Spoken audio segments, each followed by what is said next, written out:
เอาสบายดีพ่อแม่พี่น้องเบิร์ดสู่คนเด้อพี่น้องเนาะเปิดคลิปมานี่กับน้องตามผู้ชมกะแวะเวียนคำหาทางลุงน้อยเนาะพี่น้องเนาะมานี่กะเข้ามาตอนช่วงแรงๆคือเก่าพี่น้อย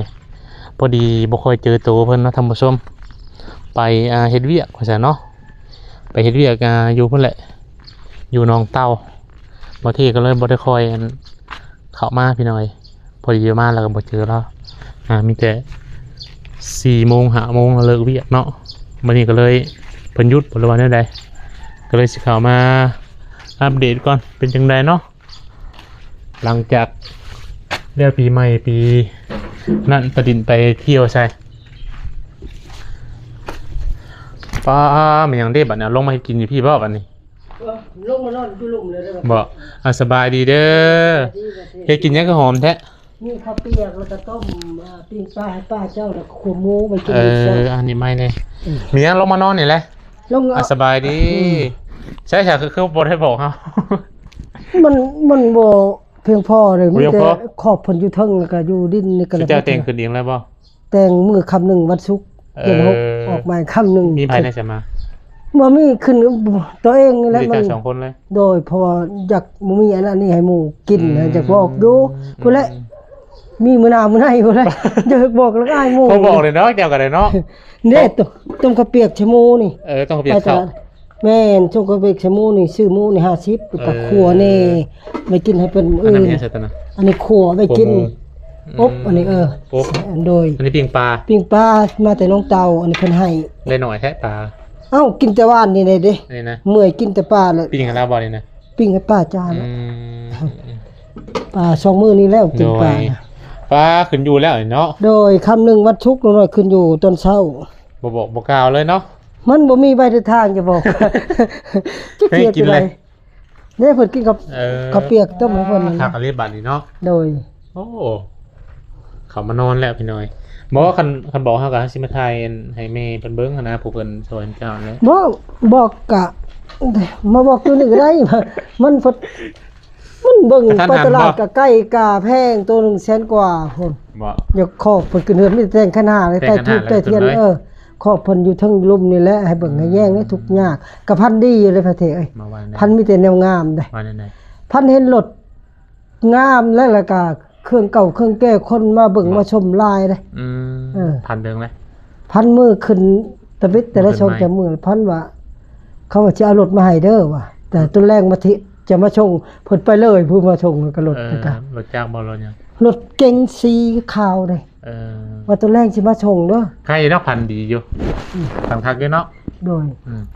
มันพันหายดอกมีพันเฮือนสูงเห็นกงไม้สูงพันงามอยู่พันก็บ่ได้พันว่านั่นนี่เนาะตื่นมาก็ลุงน้อยก็ไปเวียกผักก็3-4 มื้อพอแล้วนั่นแหละว่าสิเข้ามาหาเจ้ามันไปเจอหินในป่ามุกครับไปเจอในท้ายเราไปเจอในว่าโดยค่อยไปเวียกค่ำไปเอามื้อบ่ได้หยุดแม่นบ่มื้อวางปีใหม่หยุดแล้วหยุดจังมื้อน่ะหยุด4 มื้อแล้วโดยลงพายนี่ก็หยุดติ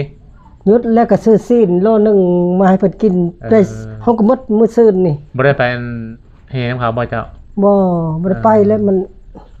ไปนั่งอยู่ซื่อๆในคนเขาทาเปื้อนหมดเชื้อบ่ทั้งอย่าว่าไปเฮตัวดำตัวหยังเขาบ่ได้ไปเลยย่านเฮาย่านหยังเฮาอยู่บ้านเพิ่นเลยเฮาย่านอันนั้นอันนี้แหละบ้านเพิ่นก็ซ้ำบ้านเฮาแล้วเจ้าก็อยู่บ้านนี่นะย่านคนมันฮู้แต่หน้าบ่ฮู้ใจย่านอันนั้นอันนี้ย่านแหละคนละบ้านละเมืองเฮาคนหลายนี่เนาะเบิ่งในโทรศัพท์ได้อยู่บ่คือไปบ่คืนก็คืนบ่ได้ไปแล้วไปแต่กลางเว้นเลยไปแต่เฮือนลึงกันนั่นแหละ3หลังคาเฮือนค่อยไปก็ได้กินอยู่แล้วว่า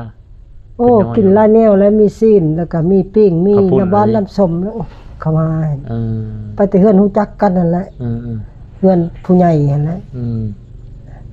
ม่วนนะบุญมาพลสินนี่เบาเครื่องบนชายน่ะยังบ่ได้ทักอยู่อันนี้ลงไปเฮ็ดเวียกแล้วบัดนี้ตอนนั้นได้เฮ็ดตูบนำบ่มีหยังบัดนี้เมื่อก็อยู่มีแต่ข้าวแต่น้ำแล้วอยู่หั่นคันแบบมาข่าวมันยังที่ขึ้นมานั่นนี่แม่นมาแล้วก็เฮ็ดอยู่ให้กินนะหั่นบ่กินบ่มาเฮ็ดอยู่ลุ่มพี่แล้วมาบ่เข้าบ่อยู่มาเข้าบ่มาอัดประตูเด้เฮ็ดเครื่องครัวก็สิเป็นหยังน่ะก็เฮ็ดกินอยู่เทิงเลยเป็นหยังบ่แล้วเลิกเทื่อลุสิมาก็เขาสินอนอยู่หั่นโอ้ครับท้ายเดือนนี่สิลงมาหมดมา สมมาแม่เนี่ยเพราะว่าเขาก็บ่มีเงินหาเงินยาก ลงไปตำลังสิประกอบตำลังเขาว่าเขายังสิลงมาอีกดิโดยวันที่1ที่2เนี่ยเขามาเพราะว่าวันที่ดับแล้วเขาบ่อยากลงมาย่านวันที่2เด้อเพราะวันที่ดับลูกเขาบ่ลงมาเด้อเขาถือบ่เขาถือแบบว่าถือแต่พ่อแต่แม่หั่นแหละเขาก็ฮู้จักอยู่ลงมานำหลังติโดยไปสิได้เสียเงินนำมอบให้มันนั่นเบิดแล้วล้านนึงมันแล้วชื่อนั่นชื่อนี่ชื่อที่ควายก็200,000ปลายหมดเลยมาปิ้งเขาก็หมดวันชื่นนี่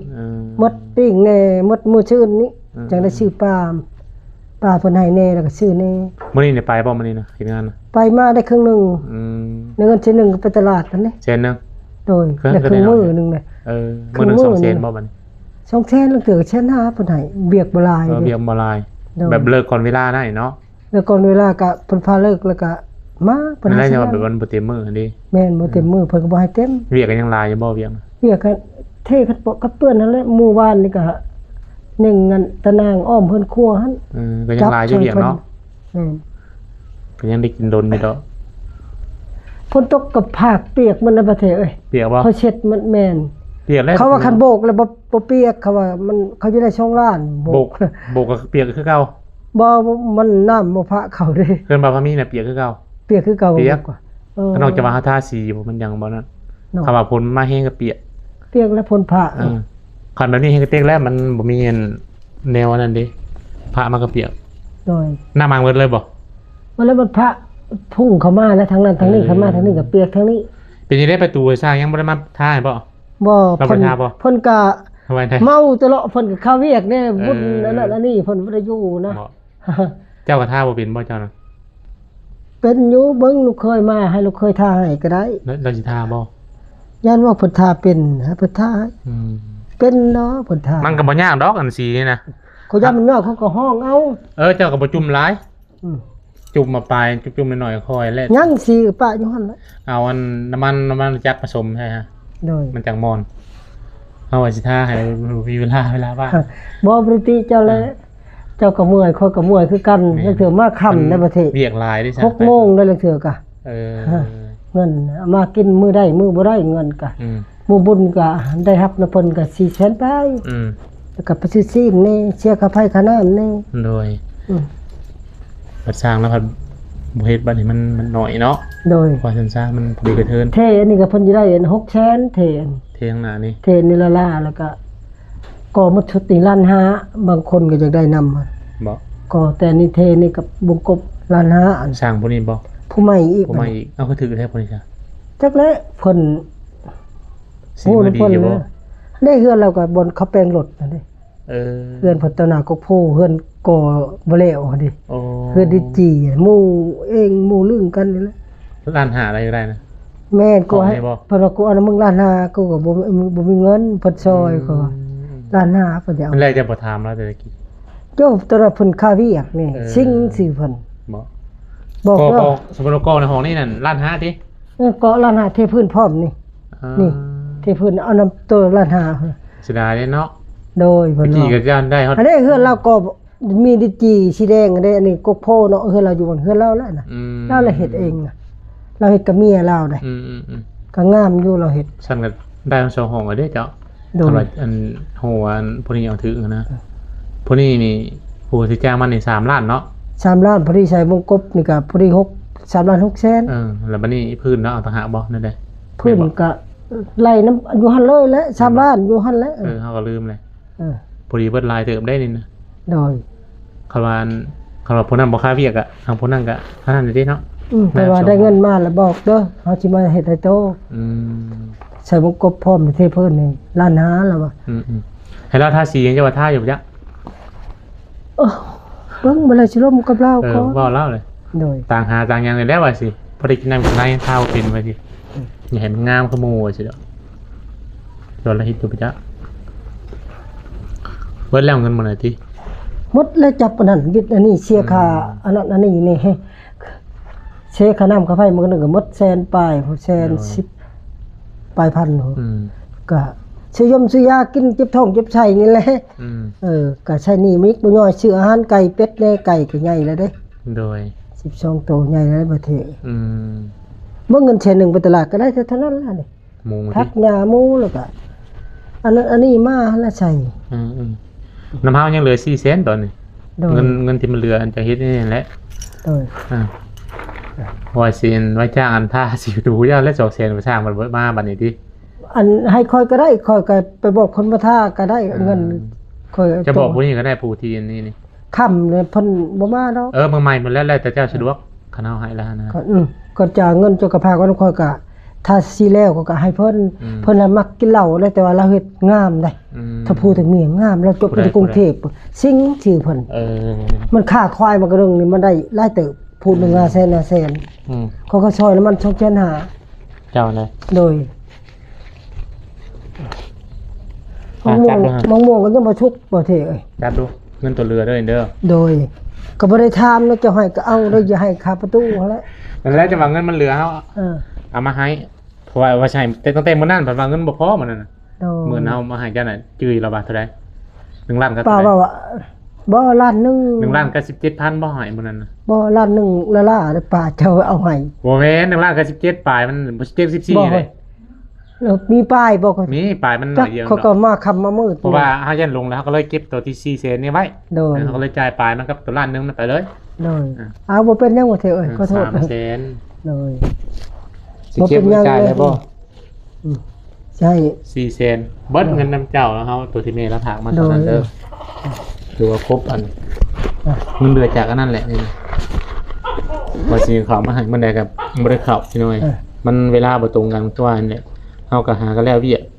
ข้อยก็บ่ได้โทรหาเจ้าแล้วข้อยก็เมื่อยนี่ บ่จักงานบุญงานศีลงานเสียงตะโตงานดอก บ่แล้วบ่ได้สู้ไปได้ไปแต่กลางคืนข้อยก็บ่ว่าแล้วเจ้าก็งานบุญ นั่นแหละจังหวะ นำแม่เจ้านี่ บ่จักพอบ่จักงานดอกงานหยังอีกหลายสิ่งหลายอย่างก็เลยเข้าไปหาแล้วก่อนว่ามันนี่ว่าว่างบ่เรา โดยอันนี้ก็เมื่อยอันนี้ก็ บ่ได้สิซอ บ่ขอโทษจมลุกจมเหี่ยวค่อยแล้วจม ยังเป็นคือเก่าอีก บ่ แล้ ได้ ว เมื่อยแล้วกินนั่นข้าวเหนียวนำเน่บอกจะกินลูกบ่ให้กินข้าวเหนียว หุงแล้วต้ม เขาหุงเอาข้าวต้มเขาแต่เขาจะซื้อให้แล้วยังเครื่องทาง มาแหละ ประหยัดกินข้าวก็ยังเครื่องทางจะเอาซื้อให้บ่ได้เปลืองได้เขาได้ เป็นมาแล้วมันยากเขาว่าเลย ลูกก็บ่ได้ว่าได้ขอแต่ว่าดีเลยยาเขาไม่ว่าหมดเท่านี้บ่ บ่ได้เรายังกินยังบ่ยานะว่าจาแล้ว ยังลูกมาส่งให้บังทิศลังนี่เด้3,500,000พุ่น โดย อ้ายเท่านี้นั่นแหละ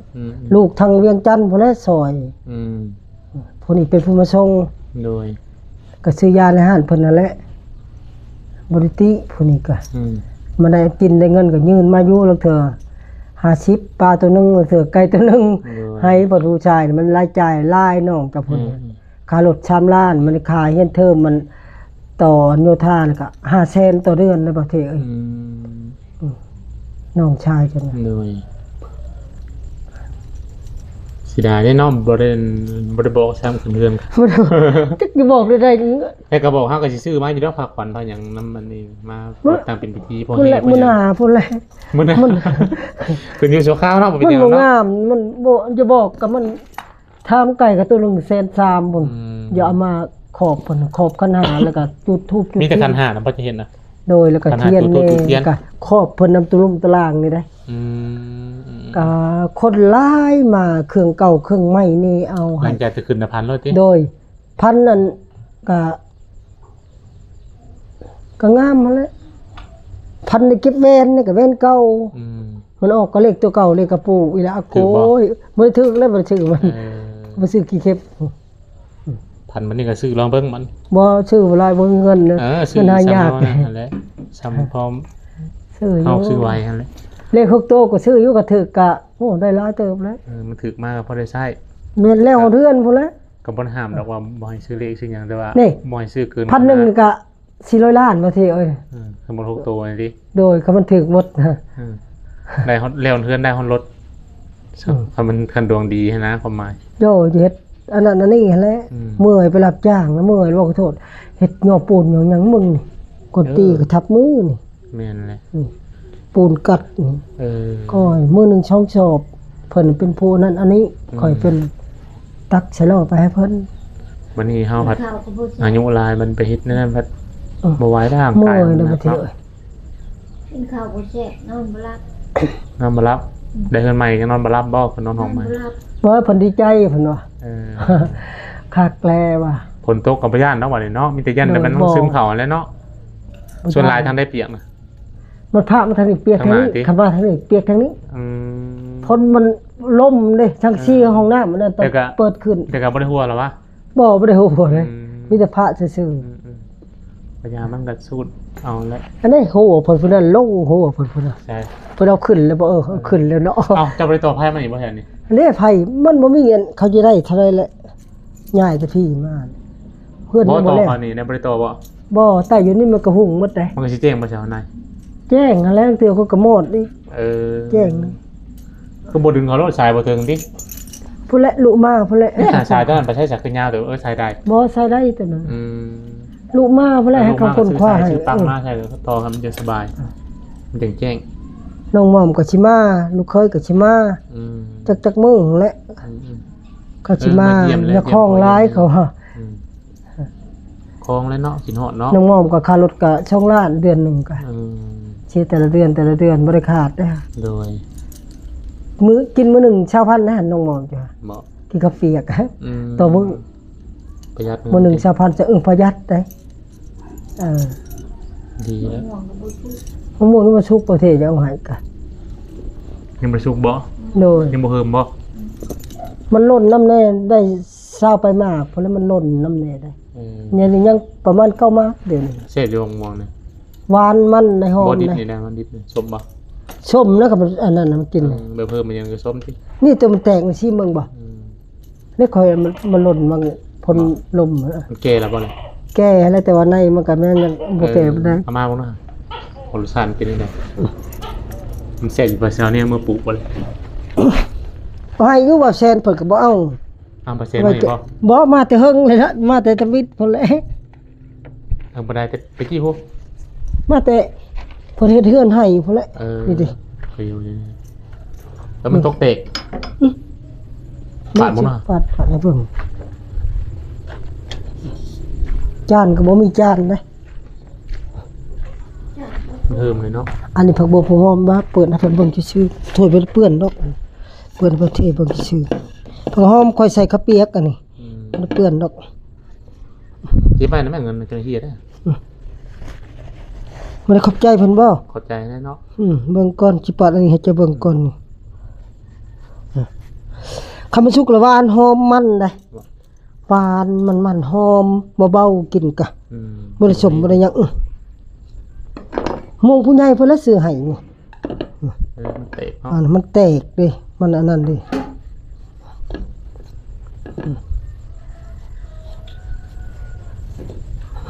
มันยังบ่แก่ว่าสิเอ้ย มันยังอ่อนอยู่ดิ อืม มันเนาะ มึงสิปาดให้เจับเบิ่งก่อนก็มันชุกนั่นดอกรู้ว่าเขามาก็บ่ได้กินดอกเขาว่า เป็นยัง เขาไปสู้กินเขาบ่มักเขากินแนวอื่นพุ่นเขาว่าเฮาซื้อกินนี่เขาอยากในตลาดนะเลือกกินแล้วเขาว่าโลนึงก็เขาว่าใส่ตู้เย็นไว้ บอกก็ได้มั้ย ปอกข้างในดอกเว้า บอกว่าซีมาวันที่สมบ่นะ ส้มค่อยชิมเบิ่งเลยตัวหนึงให้ ส้ มัน ม ล บ่ งโดยชิมเบิ่งเปลือกมันงามอยู่เนาะ โดยมันชุกนี่มันแดงเด้อชุกมันแดงบ่สิเอ้ย หวานอยู่ หวานบ่มันจะชุกคักบ่ได้ แต่มันเหี่ยวนะ มันหล่นบ้างลมบ่กระหนึงนี่ อืม 8-9หน่วยแล้วมันหล่นนี่ อืม อย่าจงให้ลูกมาแล้วจงเด้อมะม่วงอ่ะเด้อเขาเอาหยอกกันนะ เอาถุงยางซุปใส่ ในนั้นบ่ ก็เบิ่งซองเบิ่งอีกก่อนมันยังก็มีตู้มีหยังบัดนี่ ตู้นี่ใช่ ไม่ทัน เอาเครื่อง เออก ระเป๋า กระเป๋า เครื่องหันได้ชนะ บ่ได้ฮ้อนหรอบ้านอยู่นี่นะ ฮะ บ่ได้ฮ้อนหรอบ้า บ่แล้วบ่ได้ฮ้อนเย็นเด้ บัดนี้เอาลงมาสมอนคือไว้ถึงพุ่น บ่แล้วอย่านุ่งกัดเด้อันนี้นุ่งบ่ได้เข้าเด้ บ่ โดย เดี๋ยวมายอม6กิกะเอิ้นเจ้าเนาะ บ่ปะนี่แหละอันนี้สิ นอนมีกันอยู่บ่เตียงคือหน่อยนะ ก็นอนบ่วิดกันนั่นแหละเพิ่นก็นอน จะนอนลุมบ่หรือว่าได นอนนำกันนั่นแหละเพิ่นก็นอนนั้น เดี๋ยวเราตกติ เพิ่นนอนทางนั้นคอยนอนทางนี้ กลางคืนก็เปิดโรงเยี่ยมไว้บ่ บ่แล้วก็8 โมงก็อัดแล้ว อืม เครื่องมันอยู่บนนอนนี่แหละนี่สิมีหยัง ก็คักแล้วบัดนี้ โดย ใครพวกเก่าอยู่บ่ได้หัวบ่ได้หยัง บ่ฮู้ว่าได้บ่สิ เหลือคักเลยเนาะกันห เอน าว เสื้อลูกชื่อให้หมดละนี่มีแต่ลูกชื่อให้หมดนะ ม เขาว่าจะชื่อลายเครื่องเอาไปในทางมันให้เขาว่าอย่าให้ชื่อแต่เครื่องให้มีแต่ลูกชื่อให้หมดบ่ได้ชื่อเอง โด นะ ยแต่ถามเบิ่งเด้ออันสีนี่ก็เด้อ โดยเขาเยอะ ว่าราชทาน ให้กันมาแต่คันเพลงล่ะก็บ่จ้างเลย เอาผู้เก่าละ พวกเก่า ตะเอ็ดนั่นแหละคันผู้นี้เพิ่นไปเฮ็ดเวียกอยู่บรรทัดเวลาเขาสิไปล่มให้ แล้วแต่เจ้าจะจ้างไปก็สุดแล้วแต่ ถ้าและคันมันเป็นสีในสีตะมูบ่น่ะ สีตะหมู คือว่าสีดำ ใส่สีตะหมู สีตะมูคันสีดำแล้วคนบ่ท่าเลยเด้อ บ่แล้วบ่แม่นสีดำนะจ้างอยู่ มันบ่งามจากเซียนมีได้สีแบบอันนี้แบบประตูเขาอันนี้ค่อยแล้วทาประตูมัน บ่ ค่อยทาเขา จ้างอันน้องสาวโมให้เป็นยังอันผิดเสียนนึงยอมเฮ็ดจ้ะ เป็นมันทา เอ้าไปเฮ็ดมันไปสร้างน้ำอ้ายมันเฮ็ดเกินเป็นเท่าไหร่ล่ะติดนะ เบิ่งก่อนมันจังลมเบิ่ง เขาว่าจะจ้างถึกนะเขาว่าจ้างนี่2เสียนว่าจะจ้างก็ได้แต่เจ้าเลยแหละเงินให้แหละเนาะ โดย คิดได้แต่เจ้า ก็จากท่าอะไรให้มันงาม อืม ก็ว่าอยู่เทิงบนสี บัดนี้ขอบคุญขอบคุณแม่เพิ่นบัดนี้เอา เออ อวยพรอวยไส้ให้เพิ่นเพิ่นอยู่อเมริกา จกเอาบ่นี่จก อ เอาบ่ วยพรอวยไส้ให้เพิ่นเนาะเดี๋ยวนี้มันดีอ้าวปีใหม่ปีเมือง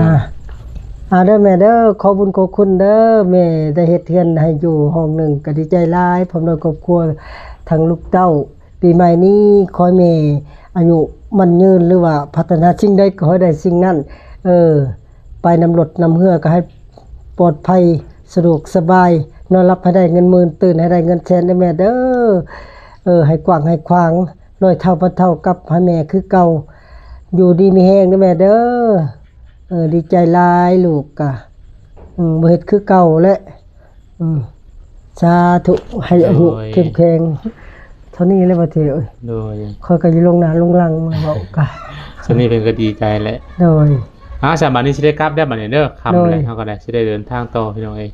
เอาไว้พบพอคลิปหน้า บ่เท่กะผู้เป็นสมบัติพุ่นก็ให้จุกกับภาพเข้มแข็งพัฒนาสิ่งใดก็ให้ได้สิ่งนั้นนะพี่เด้อ โดย ไปบ่ให้ค่ามาบ่ให้ค่าของสาธุอยู่ดีมีแฮง สาธุอยู่ดีมีแฮงคือกัน ให้ร่ำให้รวยไปเรื่อยๆเจ้าค่ะ กลับก่อนบัดนี้เด้อ โดย สบายดี FC แน่ สบายดี สบายดี